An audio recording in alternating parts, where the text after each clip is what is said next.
Now turn to Part 1.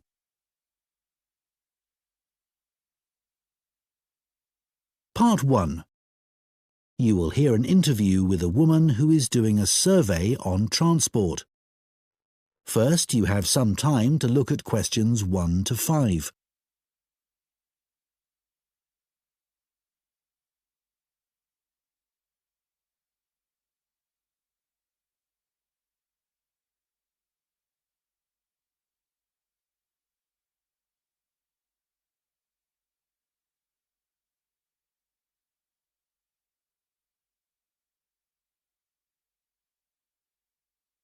Now listen carefully and answer questions 1 to 5. Excuse me, would you mind if I asked you some questions? We're doing a survey on transport. Yes, that's okay. First of all, can I take your name? Yes, it's Sadie Jones. Thanks very much. And could I have your date of birth? Just the year will do, actually. Is that all right? Yes, that's fine. It's 1991. So, next, your postcode, please. It's DW30 7YZ. Great, thanks. Is that in Wells? No, it's actually in Harborne. Wells isn't far from there, though. I really like that area. My grandmother lived there when I was a kid. Yes, it is nice. Right, so now I want to ask you some questions about how you travelled here today. Did you use public transport? Yes, I came by bus. OK, and that was today. It's the 24th of April, isn't it? Isn't it the 25th? No, actually, you're right. And what was the reason for your trip today? I can see you've got some shopping with you. Yes, I did some shopping, but the main reason I came here was to go to the dentist. That's not much fun. Hope it was nothing serious. No, it was just a checkup. It's fine. Good. Do you normally travel by bus into the city centre? Yes, I stopped driving in ages ago because parking was so difficult to find. And it costs so much. I see. The bus is much more convenient too. It only takes about 30 minutes. That's good. So where did you start your journey? At the bus stop on Claxby Street. Is that CLAXBY? That's right. Before you hear the rest of the conversation, you have some time to look at questions 6 to 10.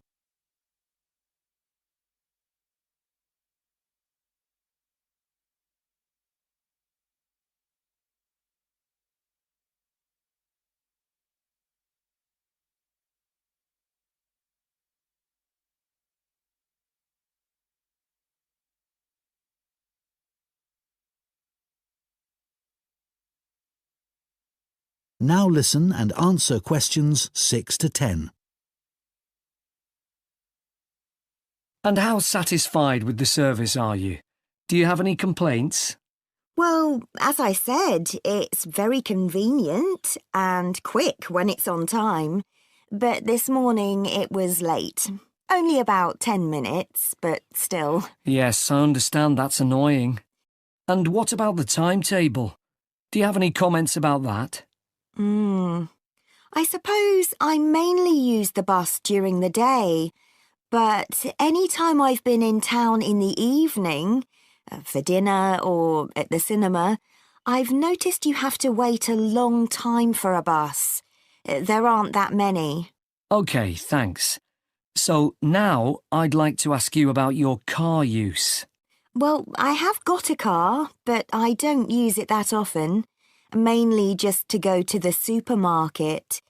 But that's about it, really. My husband uses it at the weekends to go to the golf club. And what about a bicycle? I don't actually have one at the moment. What about the city bikes you can rent? Do you ever use those? No, I'm not keen on cycling there because of all the pollution. but I would like to get a bike. It would be good to use it to get to work. So why haven't you got one now? Well, I live in a flat on the second floor, and it doesn't have any storage, so we'd have to leave it in the hall outside the flat. I see. OK, well, I think that's all we need from you today, Sadie. That is the end of Part 1. You now have 1 minute to check your answers to Part 1.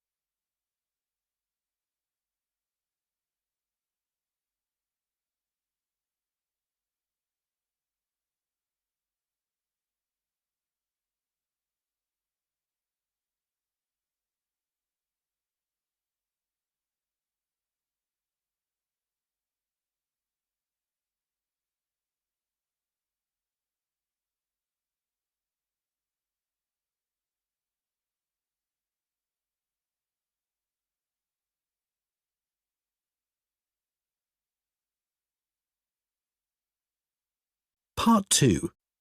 You will hear a woman speaking to a group of people who are interested in becoming volunteers for an organisation called ACE. First, you have some time to look at questions 11 to 15.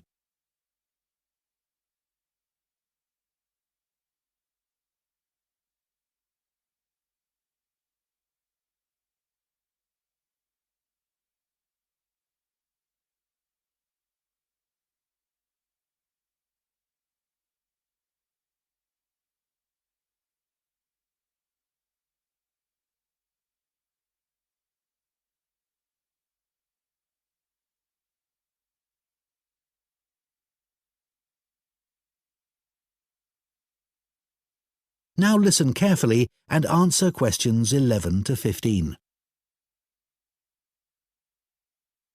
Good evening, everyone. Let me start by welcoming you all to this talk and thanking you for taking the time to consider joining ACE Voluntary Organisation. ACE offers support to people and services in the local area, and we're now looking for more volunteers to help us do this. By the way, I hope you're all comfortable. We have brought in extra seats so that no one has to stand, but it does mean that the people at the back of the room may be a bit squashed. We'll only be here for about half an hour, so hopefully that's okay. One of the first questions we're often asked is how old you need to be to volunteer. Well, you can be as young as 16, or you can be 60 or over. It all depends on what type of voluntary work you want to do. Other considerations, such as reliability, are crucial in voluntary work, and age isn't related to these, in our experience. Another question we get asked relates to training. Well, there's plenty of that, and it's all face-to-face. What's more, training doesn't end when you start working for us. It takes place before, during, and after periods of work. Often, it's run by other experienced volunteers, as managers tend to prefer to get on with other things. Now, I would ask you to consider a couple of important issues before you decide to apply for voluntary work. We don't worry about why you want to be a volunteer. People have many different reasons that range from getting work experience to just doing something they've always wanted to do. But it is critical that you have enough hours in the day for whatever role we agree is suitable for you. If being a volunteer becomes stressful, then it's best not to do it at all. You may think that your income is important, but we don't ask about that. It's up to you to decide if you can work without earning money. What we value is dedication. Some of our most loyal volunteers earn very little themselves, but still give their full energy to the work they do with us. Before you hear the rest of the talk, you have some time to look at questions 16 to 20.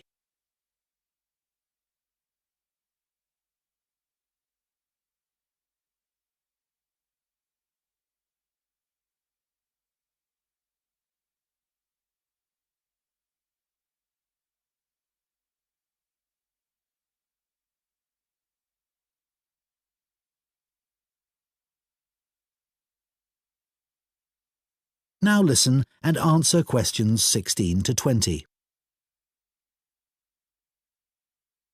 OK, so let's take a look at some of the work areas that we need volunteers for and the sort of things that would help you in those. You may wish simply to help us raise money.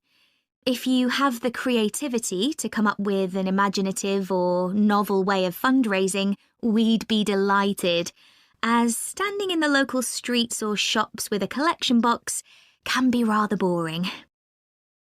One outdoor activity that we need volunteers for is litter collection, and for this, it's useful if you can walk for long periods, sometimes uphill. Some of our regular collectors are quite elderly, but very active and keen to protect the environment. If you enjoy working with children, we have 3 vacancies for what are called playmates. These volunteers help children learn about staying healthy through a range of out-of-school activities. You don't need to have children yourself, but it's good if you know something about nutrition and can give clear instructions. If that doesn't appeal to you, maybe you would be interested in helping out at our story club for disabled children, especially if you have done some acting.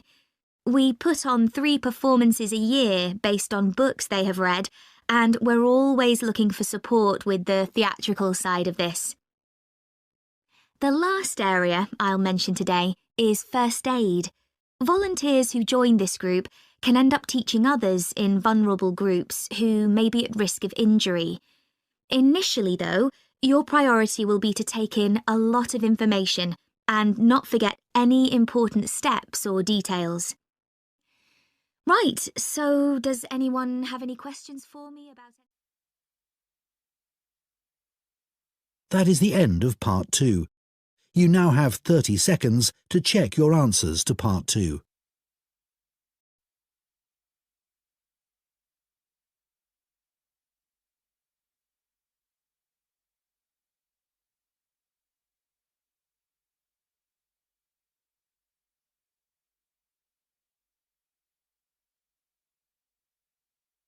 Part 3.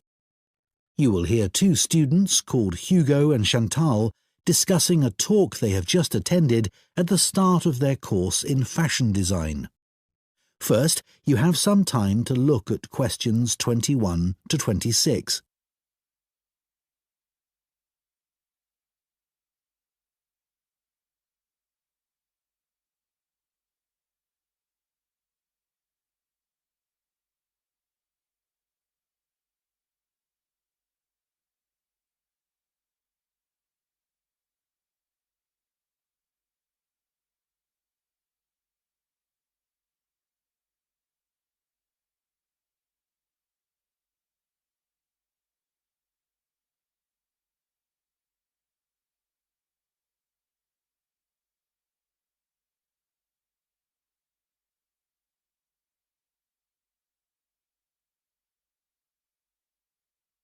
Now listen carefully and answer questions 21 to 26. Hi, Chantal. What did you think of the talk then? Hi, Hugo. I thought it was good once I'd moved seats. Oh, were the people beside you chatting or something? It wasn't that. I went early so that I'd get a seat and not have to stand. But then this guy sat right in front of me and he was so tall. It's hard to see through people's heads, isn't it? Impossible. Anyway, to answer your question, I thought it was really interesting, especially what the speaker said about the job market. Me too. I mean, we know we're going into a really competitive field, so it's obvious that we may struggle to get work. That's right. And we know we can't all have that dream job. Yeah, but it looks like there's a whole range of areas of work that we hadn't even thought of, like fashion journalism, for instance. Yeah, I wasn't expecting so many career options. Overall, she had quite a strong message, didn't she? She did. She kept saying things like, I know you all think this, but... And then she'd tell us how it really is. Perhaps she thinks students are a bit narrow-minded about the industry. It was a bit harsh, though. We know it's a tough industry. Yeah, and we're only first years after all. We've got a lot to learn. Exactly. Do you think our secondary school education should have been more career-focused? Well, we had numerous talks on careers, which was good, but none of them were very inspiring. They could have asked more people like today's speaker to talk to us. I agree. We were told about lots of different careers, just when we needed to be, but not by the experts who really know stuff. So, did today's talk influence your thoughts on what career you'd like to take up in the future? Well, I promised myself that I'd go through this course and keep an open mind till the end. But I think it's better to pick an area of the industry now and then aim to get better and better at it. Well, I think we'll just have to differ on that issue. One thing's for certain, though. From what she said, we'll be unpaid assistants in the industry for quite a long time. I'm prepared for that. Aren't you? Actually, I'm not going to accept that view. Really? But she knows it's the case, and everyone else says the same. That doesn't mean it has to be true for me. Okay. Well, I hope you're right.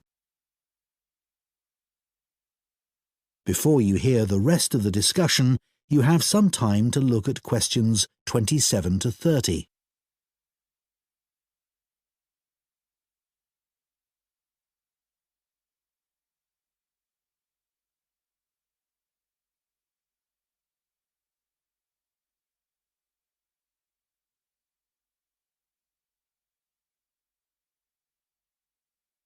Now listen and answer questions 27 to 30. I thought the speaker's account of her first job was fascinating. Yeah. She admitted she was lucky to get work being a personal dresser for a musician. She didn't even apply for the job, and there she was getting paid to choose all his clothes. It must have felt amazing. Though she said all she was looking for back then was experience, not financial reward.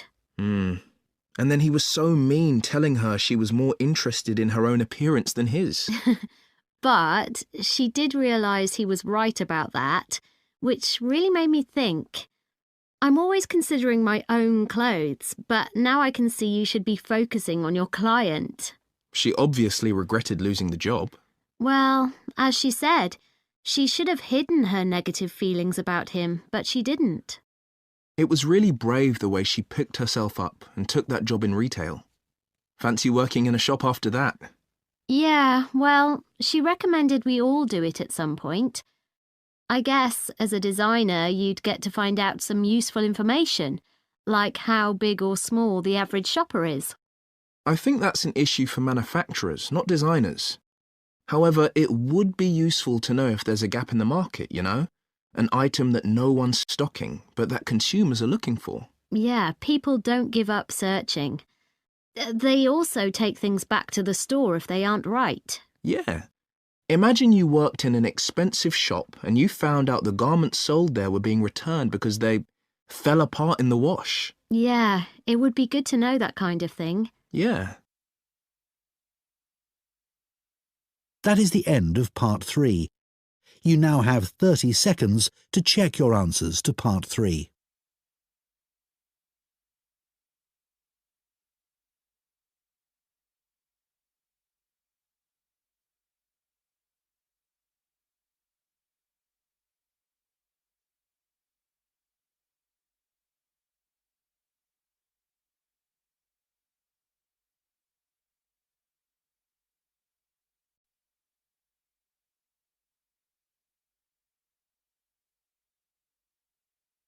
Part 4. You will hear a zoology student giving a presentation on the process of moving wild elephants to a new reserve, known as translocation. First, you have some time to look at questions 31 to 40.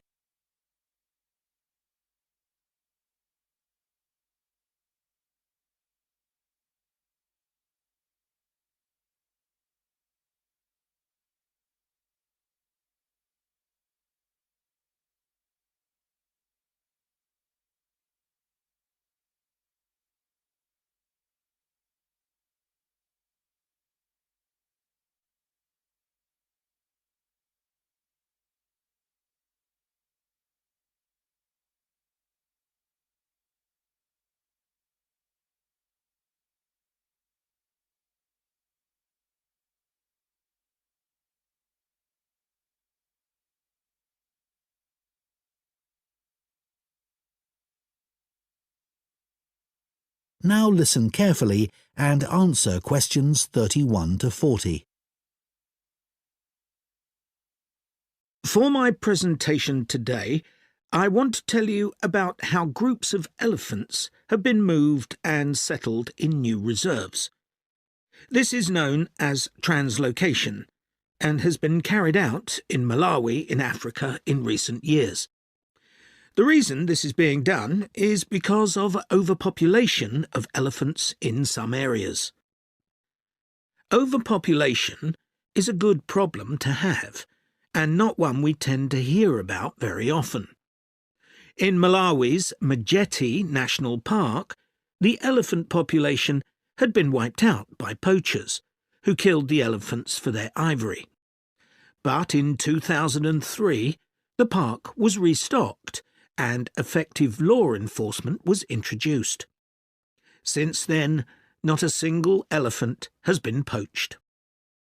In this safe environment, the elephant population boomed. Breeding went so well that there were more elephants than the park could support. This led to a number of problems. Firstly, there was more competition for food, which meant that some elephants were suffering from hunger. As there was a limit to the amount of food in the national park, some elephants began looking further afield. Elephants were routinely knocking down fences around the park, which then had to be repaired at a significant cost. To solve this problem, the decision was made to move dozens of elephants from Majeti National Park to Nkotakota Wildlife Park, where there were no elephants. But, obviously, attempting to move significant numbers of elephants to a new home 300 kilometres away is quite a challenge.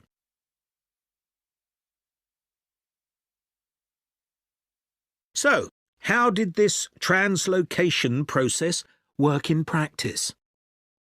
Elephants were moved in groups of between 8 and 20, all belonging to one family.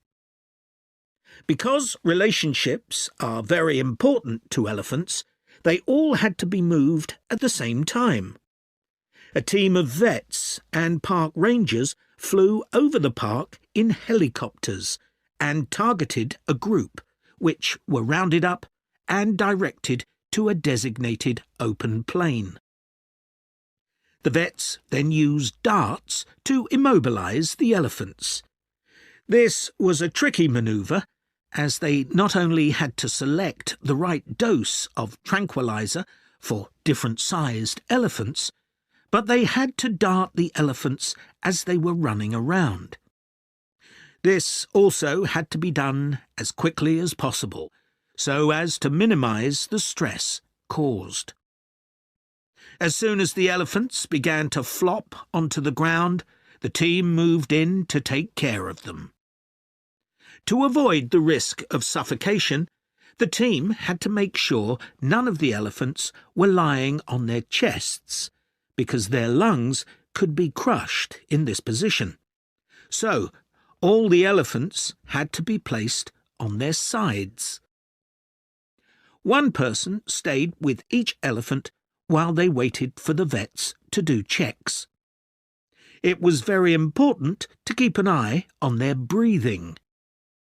If there were fewer than 6 breaths per minute, the elephant would need urgent medical attention.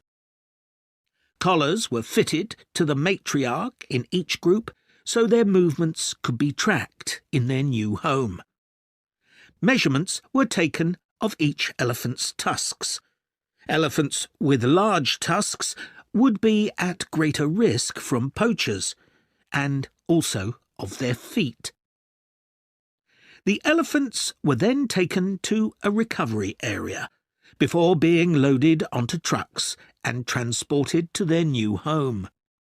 The elephants translocated to Nkotakota settled in very well, and the project has generally been accepted to have been a huge success, and not just for the elephants. employment prospects have improved enormously, contributing to rising living standards for the whole community. Poaching is no longer an issue, as former poachers are able to find more reliable sources of income. In fact, many of them volunteered to give up their weapons, as they were no longer of any use to them. More than 24 elephants have been born at Nkhotakota since relocation. With an area of more than 1,800 square kilometres, there's plenty of space for the elephant population to continue to grow. Their presence is also helping to rebalance Nkhotakota's damaged ecosystem and providing a sustainable conservation model which could be replicated in other parks. All this has been a big draw for tourism, which contributes 5 times more than the illegal wildlife trade to GDP, and this is mainly because of the elephants. There's also been a dramatic rise in interest from... That is the end of Part 4. You now have 1 minute to check your answers to Part 4.